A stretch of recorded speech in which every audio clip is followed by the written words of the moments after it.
This is a Squiz podcast. We're your shortcut to being informed.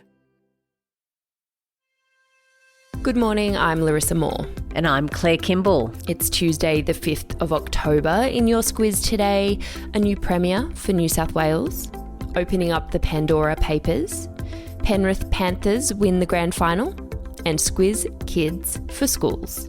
This is your Squiz today. New South Wales will find out who their new premier will be today, with the New South Wales Liberal Party holding a ballot to decide between current Treasurer Dom Perrottet and Planning Minister Rob Stokes. Before we get into that, we better take a look at how we got here, Claire. On Friday, to the shock of a lot of people, Gladys Berejiklian announced that she was resigning as premier, as well as from Parliament, due to an ICAC investigation, or the Independent Commission Against Corruption. And it's her relationship with former MP Daryl Maguire that has her under the spotlight. Yeah, it was at ICAC last year where she revealed that she had been in a close personal relationship with Maguire. That was something that was quite a surprise to many people because she had kept that relationship secret. Where ICAC are coming at her now is over the awarding of 2 grants to organisations in Wagga. One is for a clay target club, the other is for the Conservatorium of Music. The accusations there is that she personally intervened to make quite large grants and that Maguire could have been involved in that and therefore there was some wrongdoing. She denies that.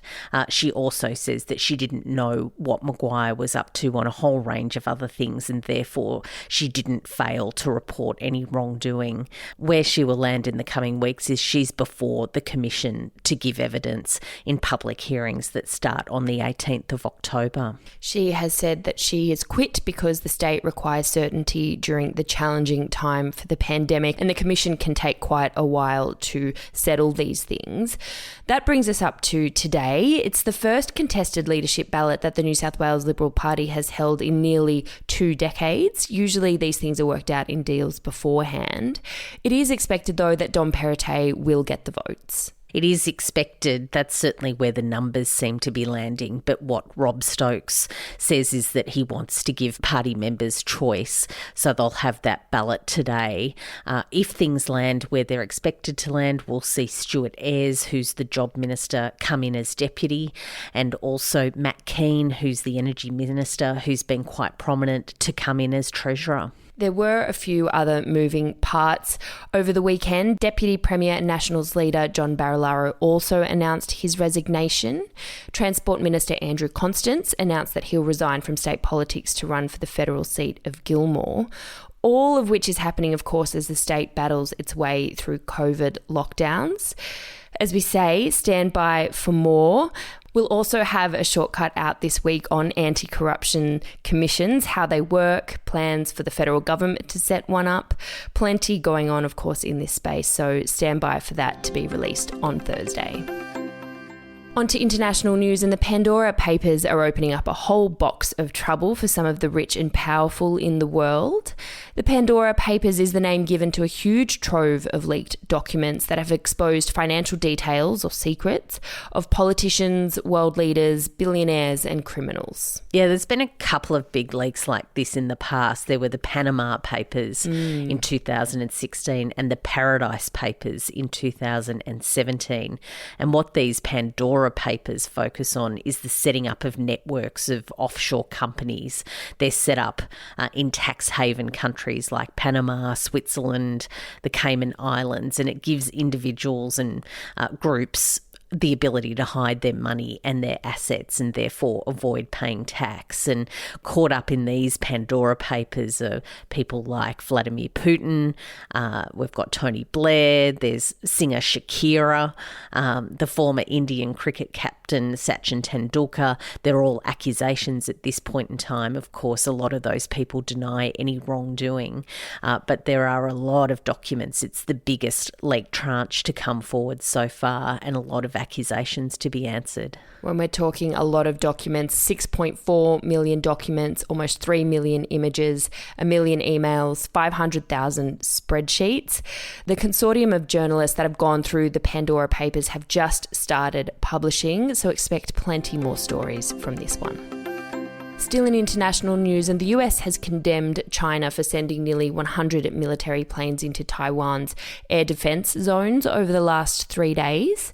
Taiwan is calling the flights an act of military aggression, and it's something the US is keeping a close eye on. They are. They say that what China's doing is destabilising the region, that there's all sorts of risks from miscalculations. And what that means, of course, is that Taiwan is on high alert from an incursion from China that would see them take over that territory.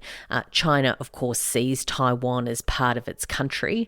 Taiwan, though, of course, sees itself as a breakaway province and its own sovereign state. So there's a lot of tension there, and that seems to be building as China gets more aggressive in the region. Yeah, lots of international attention on this region at the moment, of course. China is yet to comment on these flights. We mentioned last week that Japan had a new Prime Minister, Fumio Kishida, elected as leader of his party after Yoshihide Suga resigned. Rather than take a few weeks to get his feet under the desk ahead of a planned election, he's called an early election, Claire, getting right into it. Yeah, he's going to dissolve the parliament next week. What the pundits expected was that he would try and play things out for a little bit longer than that. There's an election that's due to be held in Japan by the 28th of November. But what Kishida is going to do is hold a poll by the end of this month. That means he doesn't have a lot of time for people to get to know him. His ruling Liberal Democratic Party is already on the outer with voters. It didn't do so well in the last few months, with a lot of people not that happy with the way that Suga went through the Olympic Games, has handled COVID and has handled the economy. So he really does need to hit the ground running. The timing means that Kishida will miss the G20, and of course it'll be up to the voters if he'll then be at the COP26 summit in Glasgow in November. Over to sport now, and the NRL Grand Final took place in Brisbane on Sunday night, the first time it hasn't been in Sydney because, of course, COVID. Two Sydney teams battled it out, the Penrith Panthers and the South Sydney Rabbitohs. The Panthers took it home, Claire.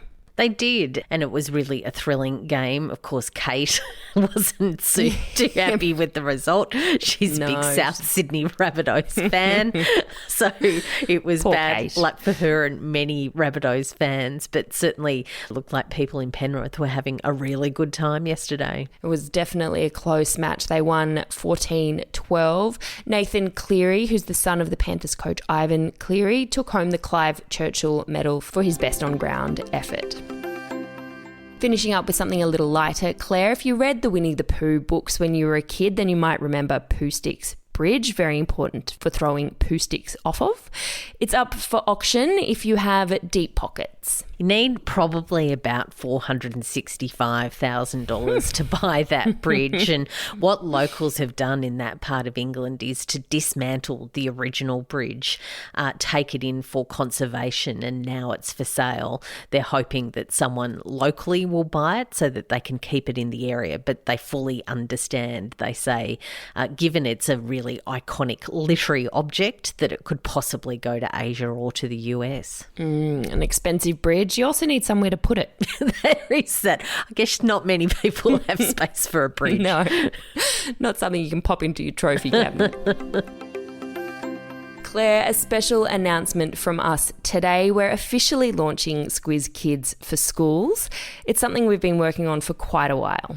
It is. And of course, we have the brilliant Squiz Kids Today podcast. It's back for term 4 from today. And what the team have been working on are some resources that go alongside that podcast. So it's for teachers, it's for educators.